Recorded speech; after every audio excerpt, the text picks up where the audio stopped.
नमस्कार। आज हम लोग चर्चा करेंगे निराला के काव्य के वैचारिक आधार के बारे में।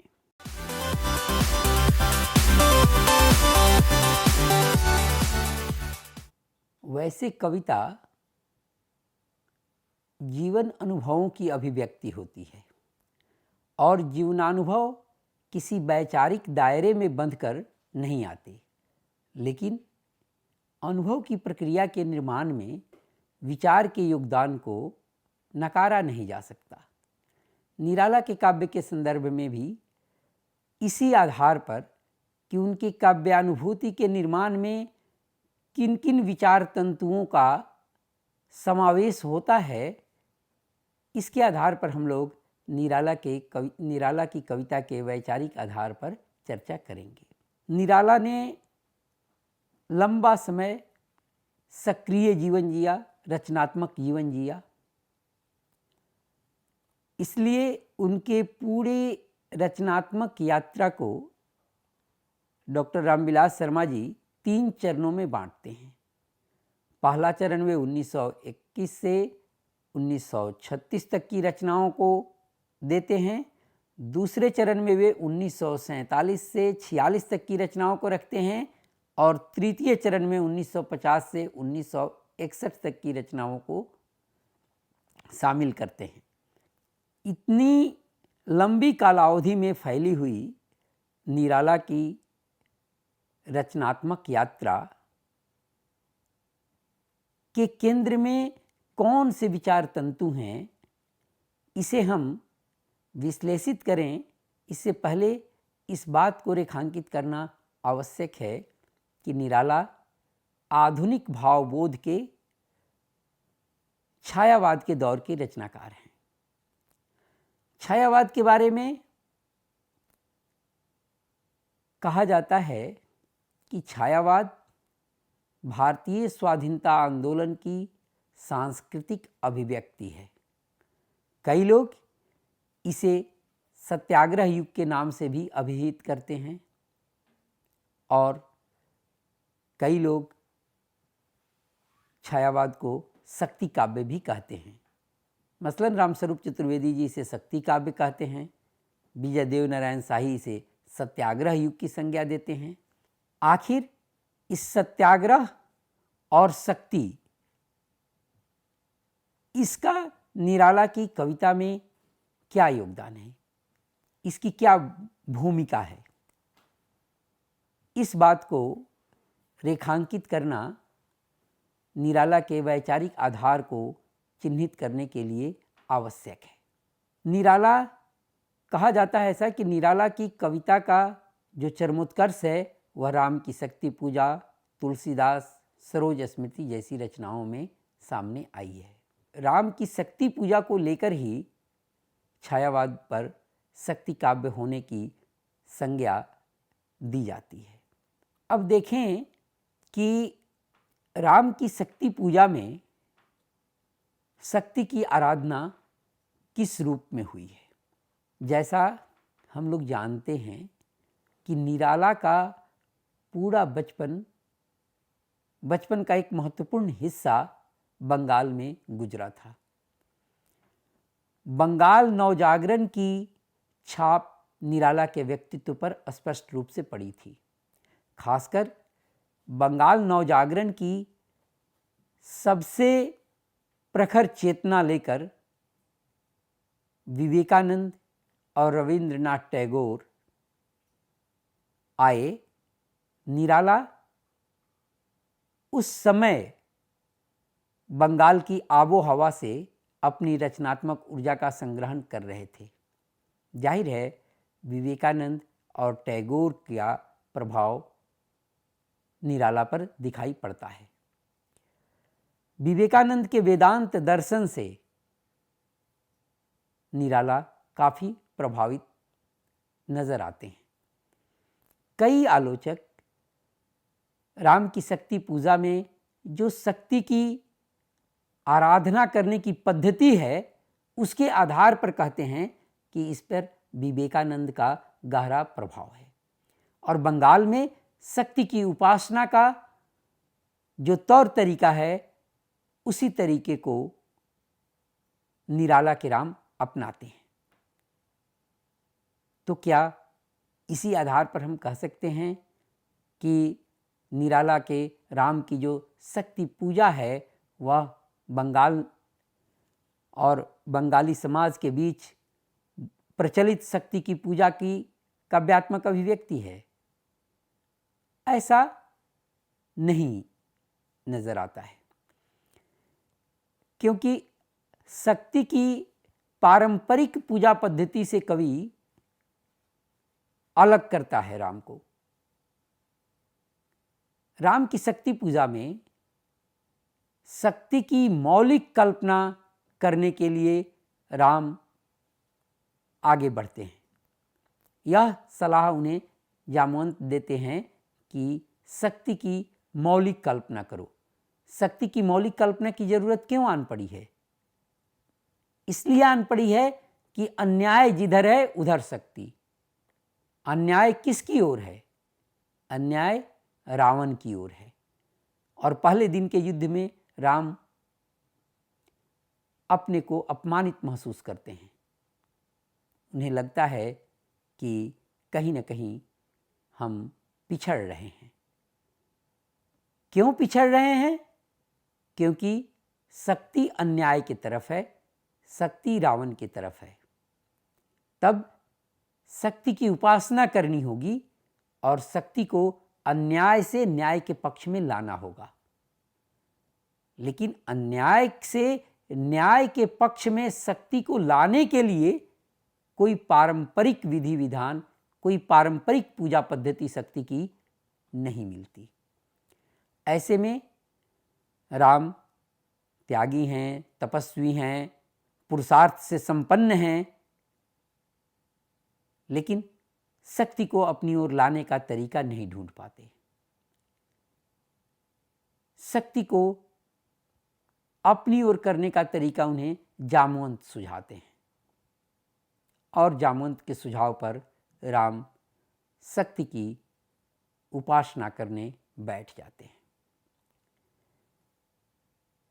इस अब कविता में हम देखें कि क्या कविता की दुनिया से बाहर भी शक्ति की कोई मौलिक उपासना की जा रही थी? शक्ति के मौलिक स्रोतों की कोई खोज की जा रही थी? जब हम कविता से बाहर निकलते हैं तो देखते हैं कि उसी समय शक्ति की एक नई संकल्पना लेकर गांधी राजनीति के क्षेत्र में आते हैं। शक्ति का स्रोत केवल राज्य सत्ता नहीं, बल्कि शक्ति का एक नया स्रोत सामान्य जन हो सकता है, आम आदमी हो सकता है। गांधी की राजनीति की खूबसूरती इसी में है, उसकी मौलिकता इसी में है कि राज्य सत्ता के समक्ष सामान्य जन को भी खड़ा कर देते हैं। शक्ति का यह अभिनव प्रयोग जिस समय निराला काव्य प्रणयन के क्षेत्र में प्रवृत्त है, उसी समय राजनीति के क्षेत्र में किया जा रहा है। तो यहां शक्ति की वैचारिकी केवल एक उपासना पद्धति महज नहीं रह जाती, बल्कि वह एक राजनीतिक चेतना की अभिव्यक्ति बन जाती है। इस रूप में हम देखते हैं कि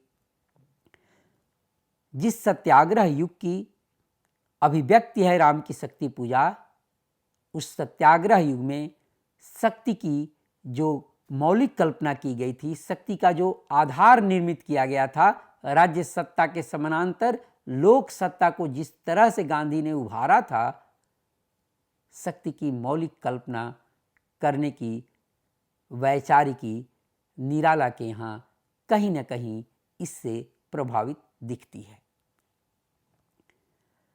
अब हम लोग निराला के वैचारिकी पर पड़ने वाले दूसरे प्रभाव की ओर देखें। जैसे मैंने कहा, विवेकानंद का गहरा प्रभाव है निराला के ऊपर।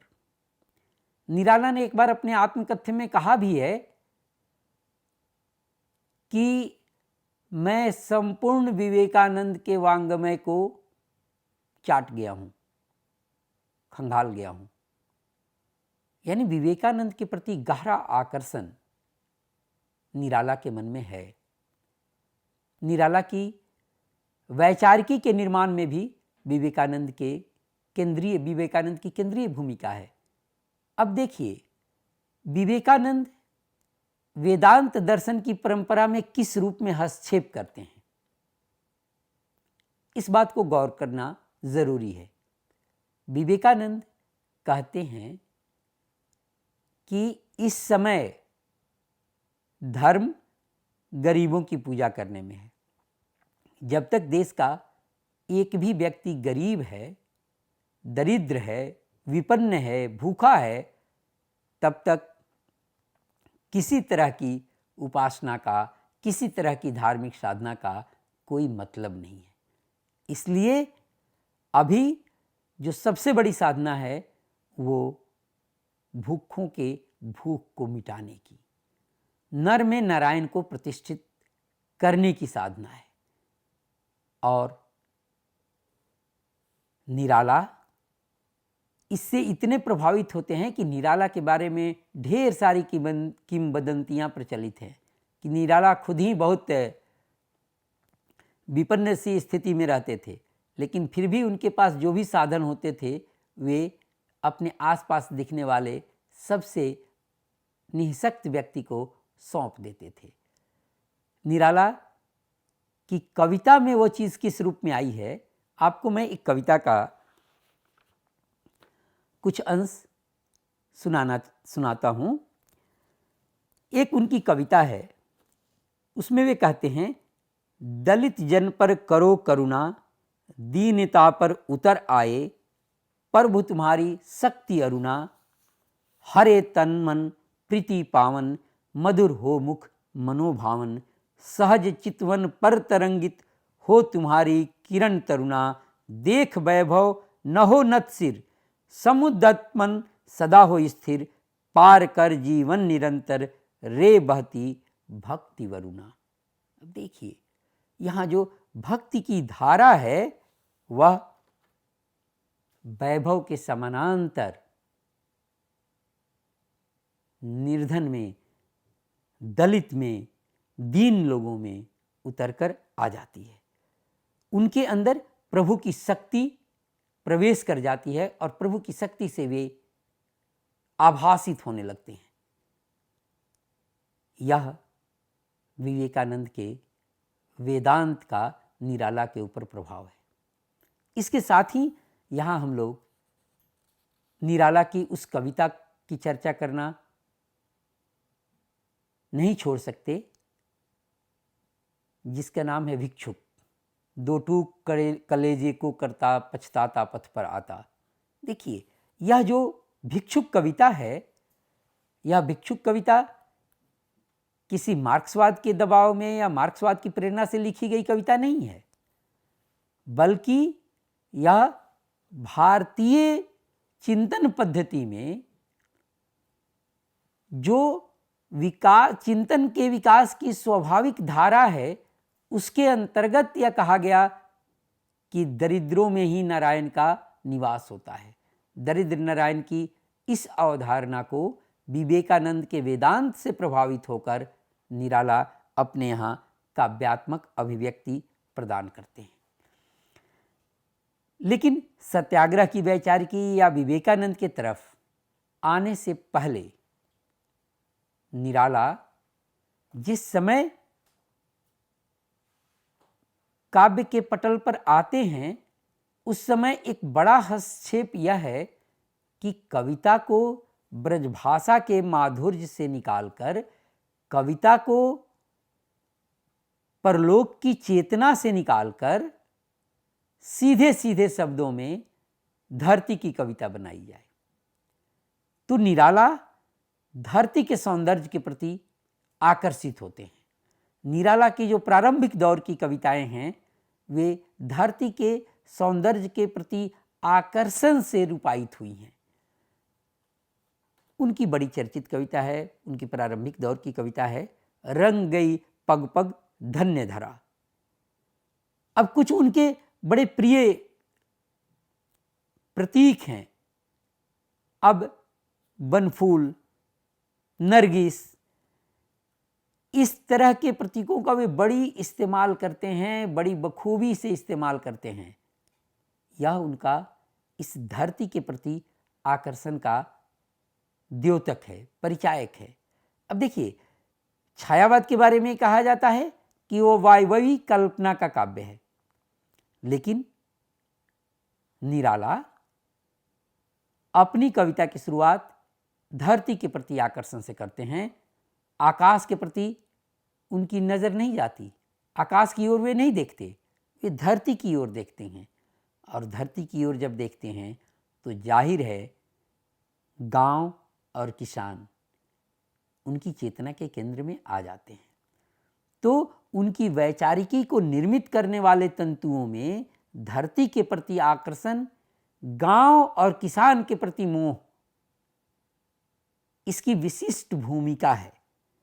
किसान का चित्रण करते हुए 1924 में वे कहते हैं, देखिए अब इस समय को थोड़ा ध्यान में रखना जरूरी है। सन 1924, उससे पहले भारत में 2-3 बड़े किसान आंदोलन हो चुके हैं। चंपारण का किसान आंदोलन गांधी के नेतृत्व में, नीलहे रैयतों का आंदोलन जमींदारों के खिलाफ संपन्न हो चुका था। जिस उत्तर प्रदेश से निराला आते हैं वहाँ पर बाबा रामचंद्र के नेतृत्व में अवध किसान सभा के बैनर तले आंदोलन चल रहा था। और बाबा रामचंद्र की खासियत थी कि वे किसानों को संगठित भी करते थे और रामायण का पाठ भी करते थे। साइकिल के पीछे उनके रामायण एक जिल्द में बंधी होती थी। अब देखिए, निराला के अंदर किसानों के प्रति जो जागरूकता पैदा होती है, उसमें कहीं ना कहीं प्रत्यक्ष या अप्रत्यक्ष रूप से इन समसामयिक किसान आंदोलनों की केंद्रीय भूमिका है, इससे इनकार नहीं किया जा सकता। किसान का चित्रण करते हुए वो 1924 में कहते हैं, जीर्ण बाहु है जीर्ण शरीर, तुझे बुलाता कृषक अधीर, ये विप्लव के वीर, चूस लिया है उसका सार, हाड़ मात्र ही है आधार, ये जीवन के परावार। देखिए, अब जो पृथ्वी के साथ, जो मिट्टी के साथ पूरी तरह से गुथे हुए हैं, जिनका जीवन पूरी तरह से जमीन पर अवलंबित है, उनके जीवन को चूस लिया है औपनिवेशिक व्यवस्था ने। अब औपनिवेशिक राज्य व्यवस्था के किसान विरोधी इस चरित्र को नज़रअंदाज करके हम इस कविता के संवेदना के पास नहीं पहुंच सकते। इसलिए निराला की कविता में गांव और किसान, उनकी वैचारिकी को निर्मित करने में एक केंद्रीय भूमिका अदा करते हैं। देखिए, निराला की कविता में एक बहुत पहले की कविताओं में तो नहीं, लेकिन राम की शक्ति पूजा तक आते आते एक बहुत मजबूत धारणा बनकर उभरती है अपराजेय संकल्प की। देखिए, संकल्प एक चीज है, लेकिन अपराजेय संकल्प एक दूसरी चीज है। हम संकल्प से किसी काम की ओर तो प्रवृत्त होते हैं, लेकिन जब ही हमें उस काम में असफलता मिलती है, तभी हमारा संकल्प डगमगाने लगता है। लेकिन भारतीय स्वाधीनता आंदोलन के गांधी अध्याय को देखें। गांधी एक आंदोलन करते हैं, पहला असहयोग आंदोलन, विफल हो जाता है, लेकिन गांधी हताश नहीं होते। फिर वे नए सिरे से ऊर्जा का संग्रहण करते हैं। फिर दूसरा असहयोग आंदोलन होता है। दूसरे असहयोग आंदोलन में भी गांधी को अपेक्षित सफलता नहीं मिलती, बल्कि प्रथम असहयोग आंदोलन से ज़्यादा विफल द्वितीय असहयोग आंदोलन होता है। वो इतना विफल होता है कि उसके बारे में नेहरू अपने डायरी में नोट करते हैं कि I feel vacuum in my heart, यानी मेरे मन के अंदर एक रिक्तता का एहसास है। क्यों? क्योंकि अपेक्षित सफलता के बगैर ही द्वितीय असहयोग आंदोलन को वापस कर लिया गया। लेकिन इस आंदोलन का जो नायक है, जो सूत्रधार है, वह इससे हताश नहीं होता, उसका संकल्प नहीं डगमगाता। तो निराला, जो गहरी व्यक्तिगत वेदना से भी गुजर रहे थे उस दौर में, सरोज की मृत्यु हो चुकी थी, सरोज स्मृति वे लिख चुके थे। लेकिन जब राम की शक्ति पूजा लिखते हैं तो युद्ध में राम अपनी हार देखते हुए भी विचलित तो होते हैं, लेकिन उनके मन का एक हिस्सा ऐसा रहता है जो अपराजित रहता है, और वही अपराजित मन राम को शक्ति की नई कल्पना के लिए प्रोत्साहित करता है। निराला के यहाँ जो ये अपराजेय संकल्प है राम का, इस अपराजेय संकल्प का स्रोत भी कहीं न कहीं सत्याग्रह युग के स्वाधीनता आंदोलन में है। जिस सत्याग्रह की विचारधारा के तहत गांधी स्वाधीनता आंदोलन का नेतृत्व कर रहे थे, निष्काम भाव से, एक राग विराग से निरासक्त रहते हुए गांधी स्वाधीनता आंदोलन का नेतृत्व कर रहे थे। इससे जो अपराजेय संकल्प उभरा, निराला ने उसे बेहतर काव्यात्मक अभिव्यक्ति दी है। और राम का जो अपराजित मन है, राम का जो अपराजेय संकल्प है, इस सत्याग्रह की चेतना की अनुगूंज है, काव्यात्मक अनुगूंज है वह। यानी निराला की वैचारिकी के निर्माण में प्रत्यक्ष परोक्ष रूप से सत्याग्रह की चेतना की केंद्रीय भूमिका है। इससे इनकार नहीं किया जा सकता।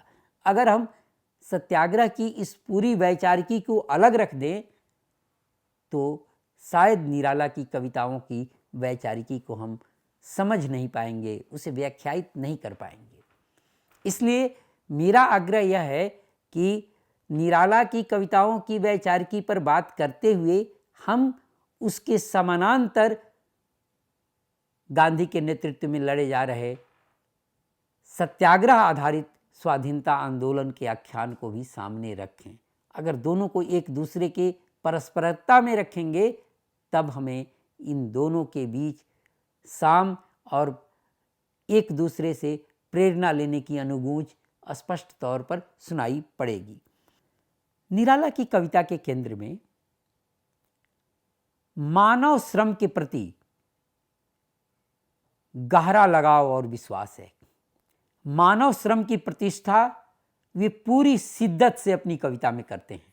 देखिए, मानव श्रम के इस महत्व को यहाँ समझना विशेष जरूरी है। क्यों जरूरी है? क्योंकि औपनिवेशिक राज्य सत्ता जिस विकास नीति को लागू कर रही थी, उस विकास नीति के केंद्र में मशीन था। मानव श्रम को हेयतर माना जा रहा था। गांधी ने मानव श्रम को केंद्र में लाया और इसी से उस समय की कई साहित्यिक प्रतिभाएं प्रभावित हुई।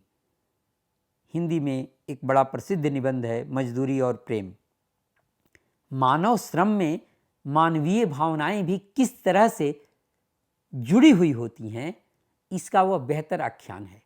निराला के यहाँ इसकी काव्यात्मक अभिव्यक्ति हमें तोड़ती पत्थर कविता में मिलती है।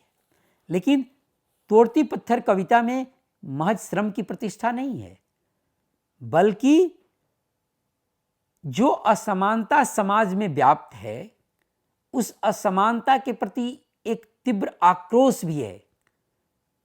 उस असमान मूलक व्यवस्था को ध्वस्त करने का संकल्प है। तोड़ती पत्थर में देखिए, तोड़ती पत्थर कविता के कुछ बिंदुओं को अगर हम ध्यान दें, निराला किस तरह से उस कविता की शुरुआत करते हैं। देखा मैंने उसे इलाहाबाद के पथ पर, इलाहाबाद के पथ पर कवि एक श्याम तन नवयुवती को पत्थर तोड़ते हुए देखता है, लेकिन पत्थर तोड़ने की इस प्रक्रिया में और कवि जब इसे अपनी कविता का विषय वस्तु बनाता है तो कविता जहाँ खत्म होती है वहाँ निराला का वह मैं में रूपांतरित हो जाता है। वह कहते हैं मैं तोड़ती पत्थर, यानी अपनी काव्य नायिका के माध्यम से निराला खुद उस असमान व्यवस्था के खिलाफ प्रहार करते नजर आते हैं। तो यह शोषण के खिलाफ, असमानता की नीति के खिलाफ, असमान विकास पद्धति के खिलाफ निराला के अंदर गहरा आक्रोश है और यह आक्रोश उनकी वैचारिकी को एक पूर्णता प्रदान करता है जो आगे की उनकी कुकुरमुता जैसी कविताओं में भी दिखाई पड़ता है। इस तरह से हम देखते हैं कि निराला छायावाद के कवि तो हैं, लेकिन छायावाद की काव्यात्मक संवेदना को वे एक भिन्न धरातल पर ग्रहण करते हैं और उसे अपनी काव्यानुभूति का विषय बनाते हैं, लेकिन साथ ही छायावाद की सीमाओं का अतिक्रमण भी करते हैं। वे किसी वाद के दायरे में बंध कर नहीं देखते, बल्कि मनुष्यता के हक में जो विचार तंतु हैं उन तंतुओं को पकड़ने की कोशिश करते हैं और निराला की कविता की वैचारिकी उन विचार तंतुओं से निर्मित होती है, किसी खास विचारधारा से नहीं, चाहे वह गांधी की विचारधारा हो या मार्क्स की विचारधारा हो या विवेकानंद का विचार हो।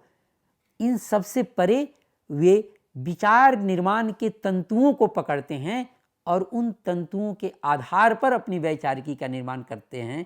कहना न होगा वह वैचारिकी मनुष्यता के पक्ष में है, वह वैचारिकी शोषण के खिलाफ है। उस वैचारिकी में भारतीय सभ्यता का स्वर सुनाई पड़ता है और अपने समय की सभी तरह की असमानताओं, विषमताओं के खिलाफ संघर्ष करने का संकल्प सुनाई पड़ता है। धन्यवाद।